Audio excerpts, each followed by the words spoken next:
Hey, Momsetters. I am back. Amanda Haywood here. It is day 5 of our Momsetter Huddle, and this is kind of like our take 2, right? So we were having some technical difficulties. We all decided to switch over to our phone. So hopefully that is going to help us this time be able to bring each other on so that we can really get into our Q&A as well as our recap of all of our days. So just kind of going back to day 1, we chatted briefly about the magic word being attitude.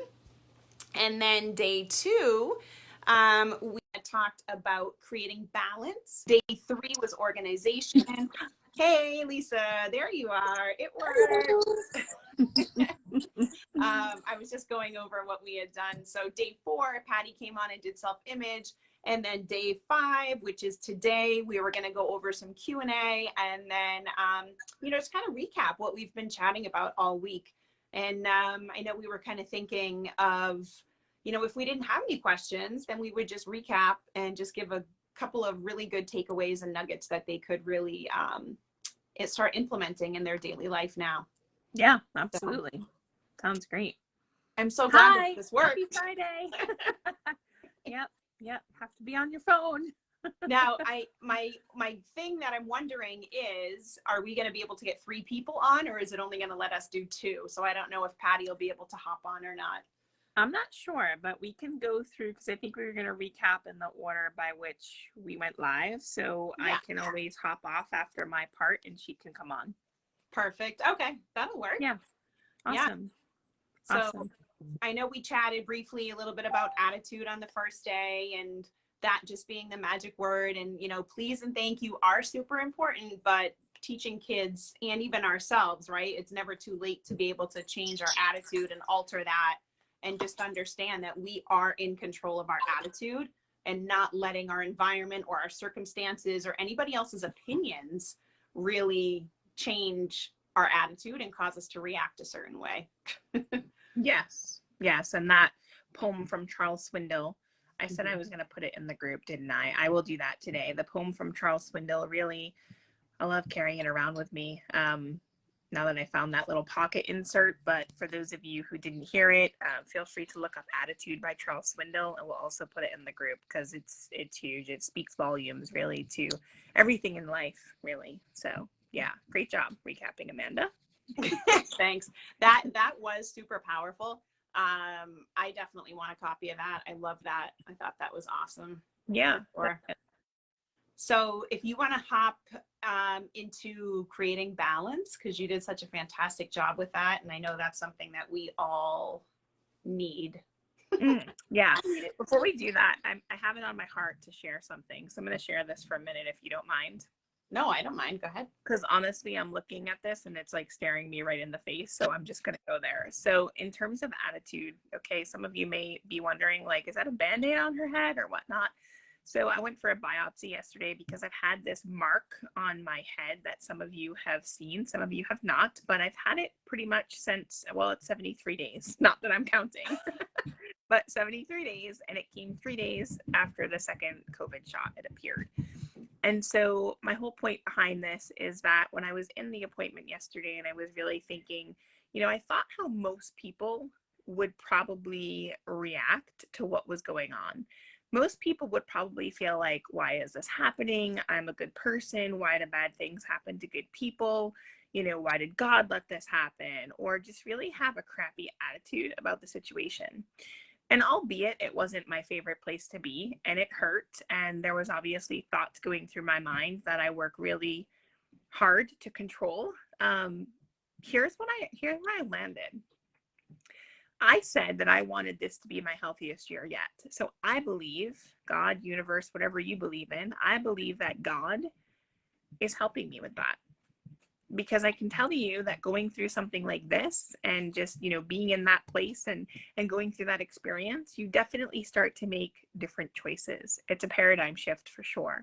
And so some people might look at it as a negative and just be really down about it and stressed out about it. And I honestly, I'm doing the reverse. I'm just looking at it as this is what I asked for in terms of I asked for my healthiest year yet. So I'm I'm being guided towards that. And so I don't know if that makes sense, if you think I'm crazy, but point being, it's how we respond to things, okay?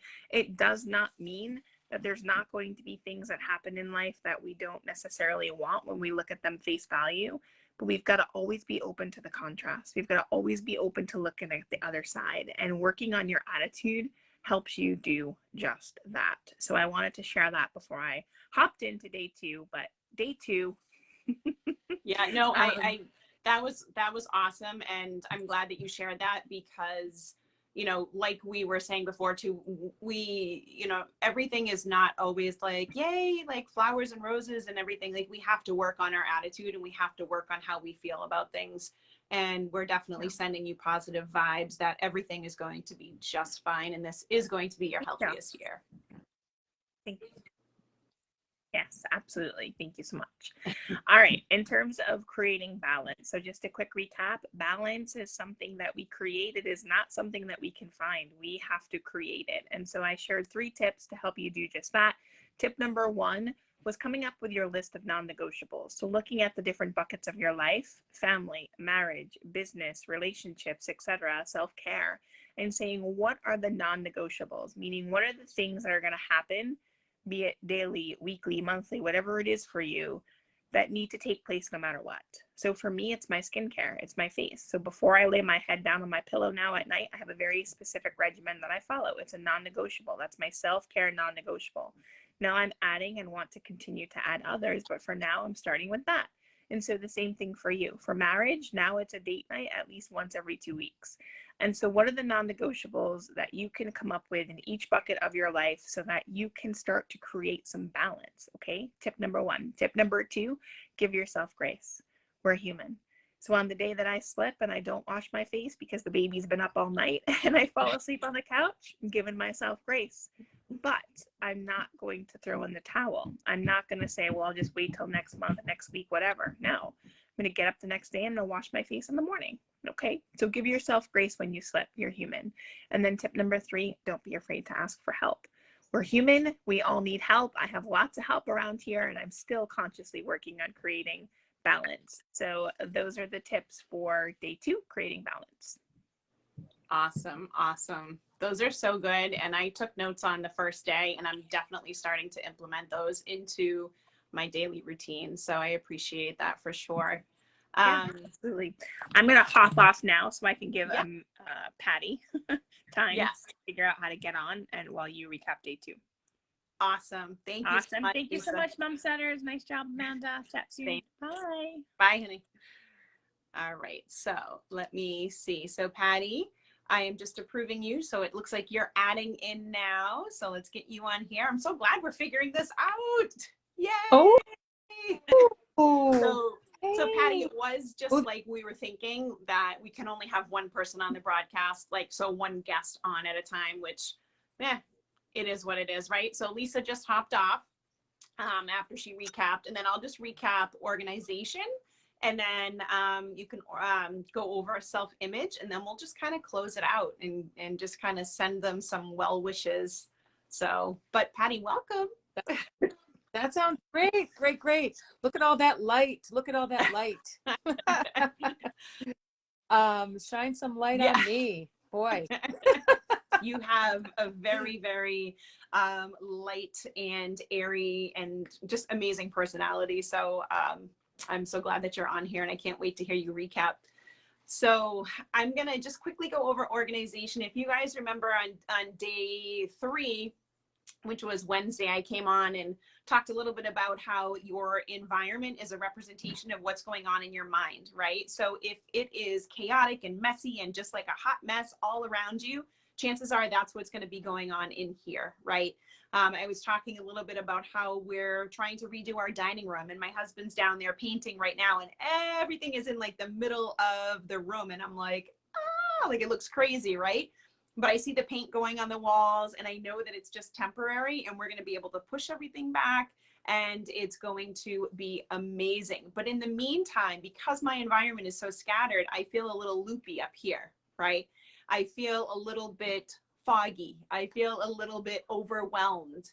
So if you notice that your desk or a room or something is super, super messy, you're going to feel a little bit overwhelmed in your mind. So I shared 3 tips that are helpful in really allowing you to organize your life and really organizing your mind as best as we can as busy moms. So the first thing that I talked about were my favorite storage bins and labels, right? So first of all, you can put anything in there and shove them away and it looks clean. So that's obviously like a super easy thing to do.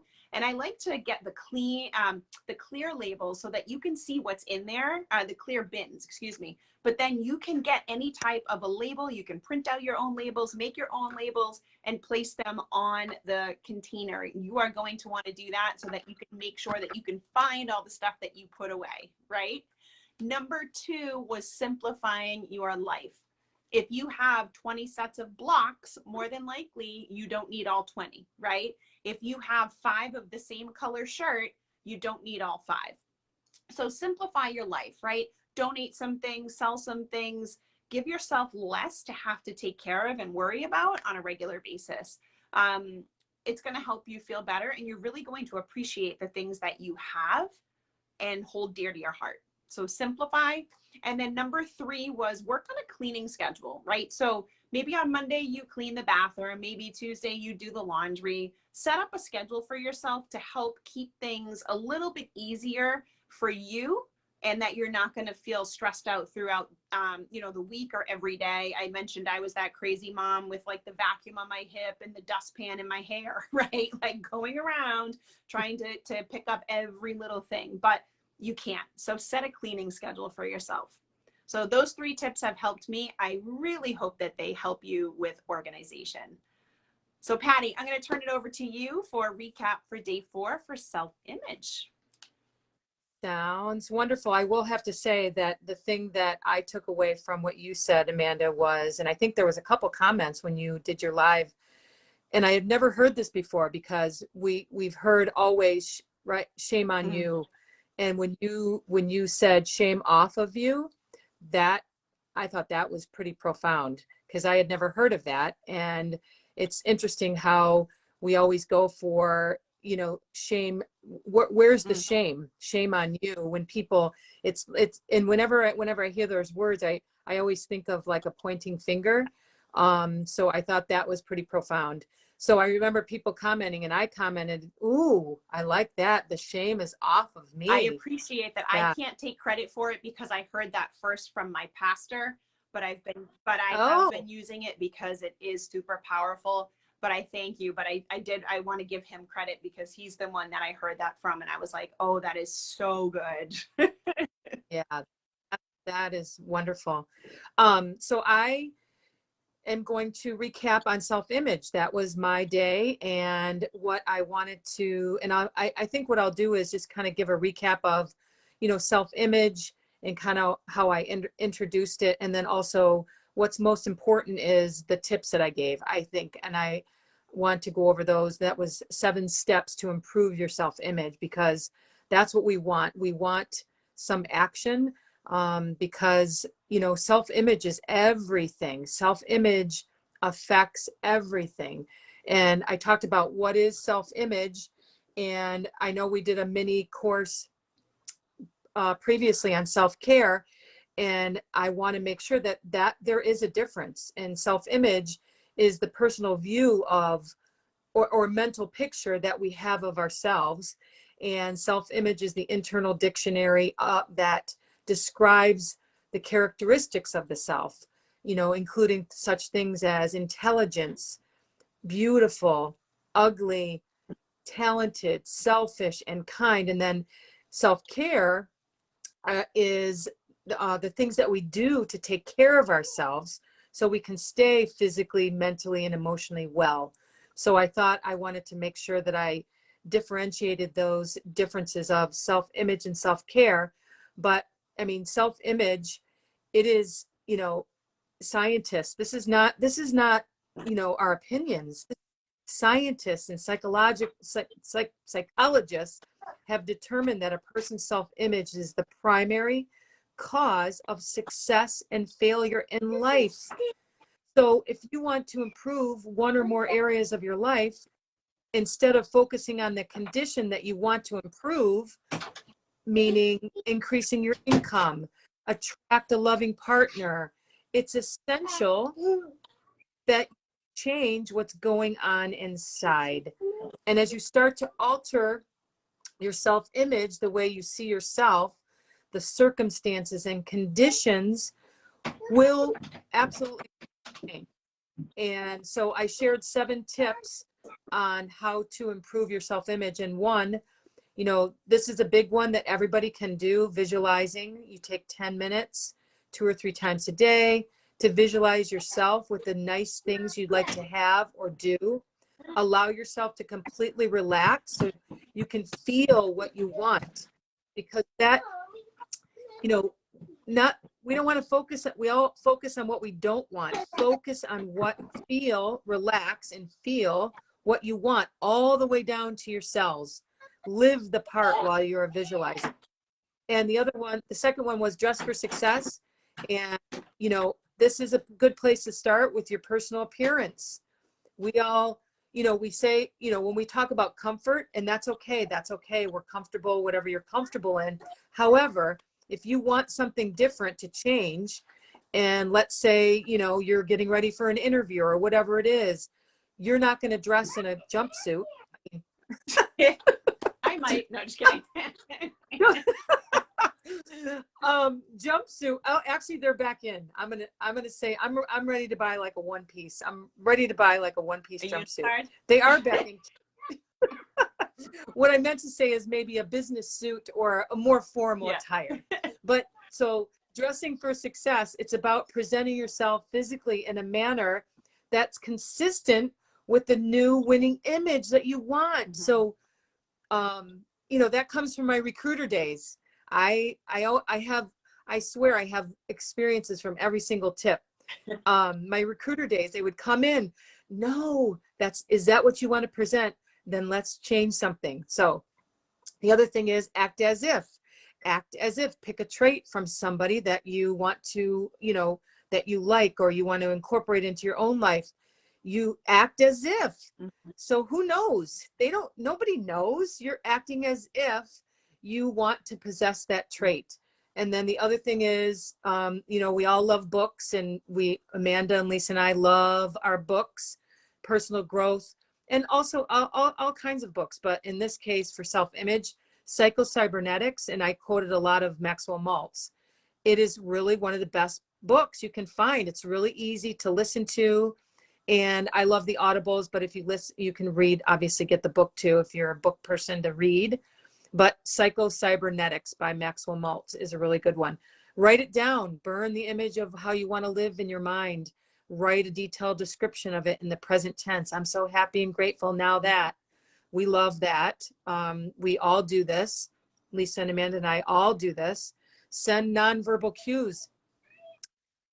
Send a smile signals to others that a person feels good or happy. Certain nonverbal displays signal confidence and other positive attributes. This is posture. This is, you know, not looking at someone and speaking to them, you know, with eye contact. Right. Things as simple as how you walk, you know, it sends a message. These are all nonverbal cues that you send out to the universe. And say yes. Yep. Say yes. Say yes to the dress. Say, you know, things that you've never done in the past. Say yes to. I just said yes today to playing pickleball. I never heard of it. Pickleball's so fun. Yeah. It is. So say yes to something that you've never done before. You know, so what it does is put you into the comfort zone and into the person that you want to be. If you don't want to be that, whatever it is, then I guess don't say yes. But if you're saying yes to new experiences and opportunities that helps you explore and applaud and love your true self, because it's all about, you know, how that internal dictionary, how you want to be. And really, you know, this is also from Maltz. and I'll just list you, it goes success, right? So he said, anything, your self-image is the reason why you live a fulfilled and successful life. So he spells success as S, sense of direction, U, understanding of others, C, courage to make mistakes, C, charity for the feelings of others, E, esteem for oneself, S, self-confidence by remembering our successes, and another S, self-acceptance of where you are right now. That is so good, Patty. Shame us, shame off, and accept of where you are right now, and know if you take steps and actions to improve your self-image. Patty, you're going to have to put that in the chat after, because that's really, really good. Or even put it on like a little PDF and share it, or a little image, because that's really good. And I think we can all take yes. some stuff out of that, because it's powerful when you hear it. It's good. Yep. Yeah. And one last thing, I showed the mirror up. We all look in the mirror, and I did say this when I had my day on the huddle. But I promise you, a lot of people, it's really hard to do, putting that on your mirror, and not only reading it quietly, and I love you or love yourself, but I love you, saying it, like watching your mouth and looking at yourself in the mirror, and looking and not looking down, or looking through yourself. Yeah. I promise you something will change. Yeah. And it's hard at first. Yeah. It's very difficult at first, and it feels awkward, but give yourself some time. Yeah. Braylon, hold on. I'm almost done. My little ones have been like chomping at the bit to get in here. If you notice, I was getting up and walking and moving, and one's like, I have to go pee. And I'm like, oh my gosh. Oh my goodness. So this was a great recap. I don't know if you can see, I can't see any comments or any questions, but if you can see any, Amanda, I see a lot of hearts. Yeah, so I can see one: explore and be happy and content. And I think it's Romania. I hope I'm saying that correctly. So if I said it wrong, I apologize. But yeah, a lot of hearts to what you were saying, Patty. Some really powerful, powerful stuff on self-image. So totally appreciate you sharing that, as always. And yes. I figure, we'll probably just say, thank you to all the Momsetters who, either watch the replay or were here live, or thank you even to those who haven't even had a chance to watch it yet. We're hoping that you all get to see it. We're really hoping that you found this valuable, and we're able to implement some of these strategies and just aha moments into your life, so that it can help make things a little bit more manageable as a busy mom. Give yourself grace, shame off of you. Just understand that we're all here for you. We're all here to support you. We're all on this journey together, right? And we're just so thankful and blessed that you guys are here with us, and you joined us this week. Yes, thank you so much, Amanda. Very well said. Thank you. Thank you, guys. Have an awesome weekend, and we'll chat again soon.